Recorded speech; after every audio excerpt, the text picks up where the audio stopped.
Vamos conversar um pouquinho sobre hierarquias sociais? Vem comigo! Olá, pessoal, tudo bem com vocês? Eu sou a Alexandra Sombra, professora de filosofia, e hoje quero conversar com você um pouquinho sobre as hierarquias sociais. E eu trago para vocês duas perspectivas que talvez você ainda não tenha feito ou não tenha considerado. Esses dois pontos de vista são de cunhos filosóficos e podem te ajudar até na escrita da redação. Para pensar sobre hierarquia social, a gente tem em mente algumas perguntas. Elas são naturais? Elas são históricas? Como é esse processo de construção dela ao longo do tempo na sociedade? Essa pergunta, ela atravessa toda a existência humana, especialmente a modernidade, que vem tratando de diversos vieses políticos e vem tentando entender a sociedade para que haja um pouco mais de igualdade, que haja mais justiça e mais liberdade. Hoje eu quero trazer duas perspectivas para vocês. A primeira delas vai estar assentada em Hegel.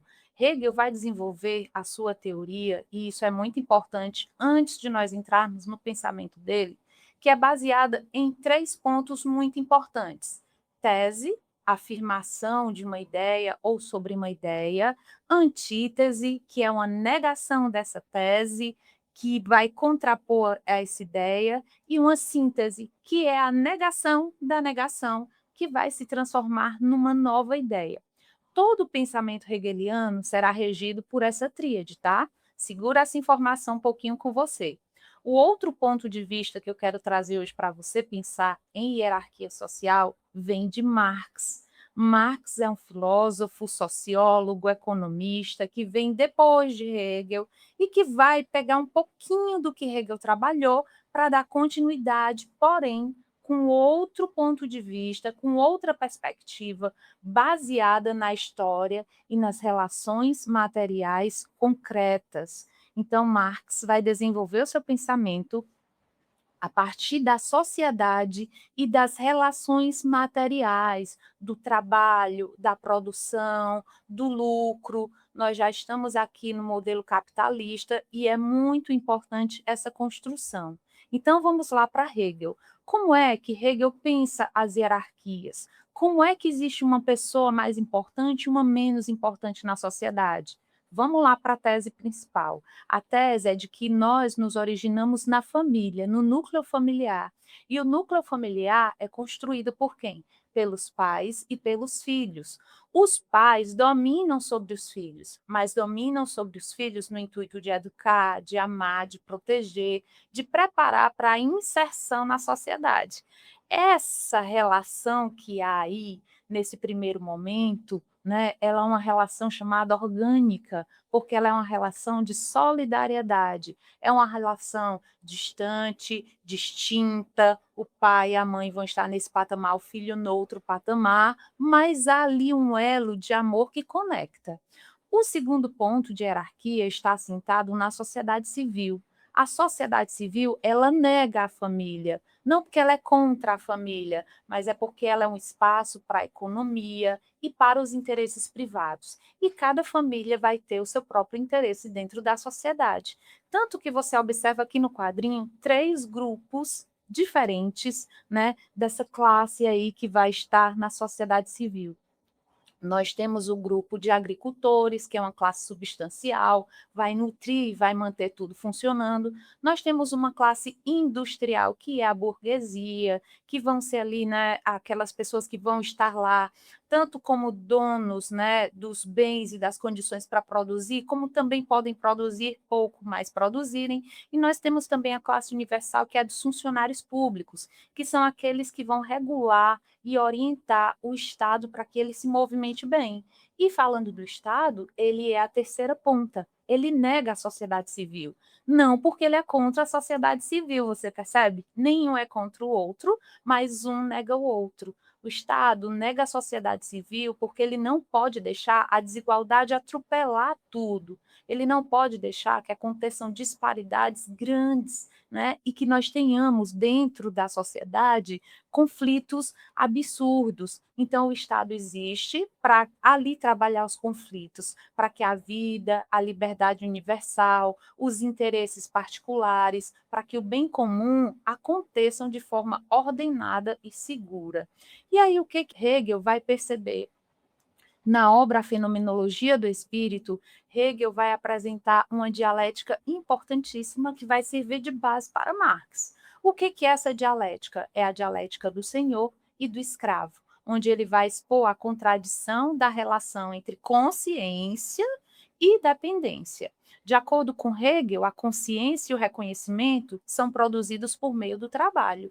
O trabalho, por sua vez, é uma transformação da natureza que realiza naquele que trabalha outra transformação, gerando a consciência. Então, o que acontece aqui para Hegel, né? Que pelo trabalho a consciência se constrói. E aí tem um grande problema. O senhor vai ter uma relação de dependência do escravo e o escravo vai ter uma relação de dependência do senhor. O senhor precisa do escravo para fazer a produção, fazer com que as coisas aconteçam, e o escravo vai se submeter ao senhor para continuar vivo e continuar existindo. E aí você pergunta, mas cadê o paradoxo disso? O paradoxo é que o senhor que está ali, nessa condição, dono de si, de dono de todas as coisas, é dependente. E que o escravo é autônomo sem saber. Porque se a consciência dele se manifesta pelo trabalho, pelo próprio trabalho, ele poderia ser um agente livre. E é essa deixa que nós vamos enxergar e que Marx vai perceber. Marx pega essa ideia e diz assim: vamos aqui ajustar, né? E Marx vai dar uma alfinetada em Hegel muito grande. Ele vai dizer assim: os filósofos não fizeram mais que interpretar de maneiras diversas o mundo. Trata-se agora de transformá-lo. E o que ele quer dizer com isso? Ele quer dizer que a consciência ela não acontece porque eu trabalho, né? A minha existência ela é percebida na esfera da realidade concreta, onde eu estou, quem são os meus semelhantes, o que falta, o que eu tenho, o que eu produzo, o que eu não produzo. Então, a economia, o trabalho, as relações concretas, a minha casa, meu alimento, o desenrolar da própria vida vai forjar a consciência que eu vou ter. E não é a consciência que vai determinar a minha existência, é a minha existência concreta e real que vai determinar a minha existência. Tá? Então, para Marx, o que acontece? O materialismo histórico é a base de toda a orientação que ele vai trazer para a gente sobre a ideia da hierarquia. É dizer que o nosso lugar na história, né, ele vem de um lugar de luta, porque há uma percepção diferente do senhor e do trabalhador, que aqui no caso eu estou substituindo por escravo, haja vista o salário, que é o pagamento daquilo que eu produzo. Esse processo de ganhar um salário, gente, também vale ressaltar que é construído historicamente. Não existia um valor mínimo a ser pago. Tudo era acordado e o salário já foi uma conquista desse que está no nível mais baixo. Esse que está aqui nesse nível mais baixo, segundo Marx, ele faz parte de uma infraestrutura, que são as forças produtivas, que são os meios materiais, os meios humanos, os meios técnicos, tudo aquilo que existe e que vai produzir as riquezas e que vai construir as relações sociais.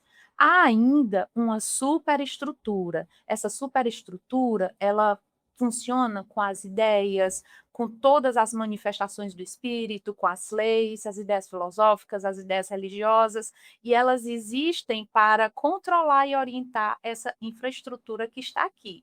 Observa, na sua percepção, quem constrói essas ideias são esses que estão aqui? Eles têm tempo para construir essas ideias? De fato, eles não vão ter tempo. Então, a superestrutura ela é construída por ideias e ideais de poucos. Por isso, uma luta de classe na qual a sociedade se insere com opressores e oprimidos. Então, é muito importante você entender essas duas percepções, essas duas construções, uma fundamentada no idealismo, que é o caso de Hegel, que as ideias é que fazem tudo acontecer, e outra fundamentada na própria existência, na própria história, na realidade concreta daqueles que passam por falta, por escassez, por ausência, que não são donos das produções, que não são donos das condições materiais para sobreviver. Toda essa força, toda essa base, ela é construída, instalada e ela não vai mudar. E se você observar, nós temos aqui duas grandes possibilidades que vão se assentar e sedimentar. Para Marx, era muito possível que essa base tomasse consciência do seu lugar no mundo, do seu papel, das suas condições, para que ela pudesse transformar essa realidade.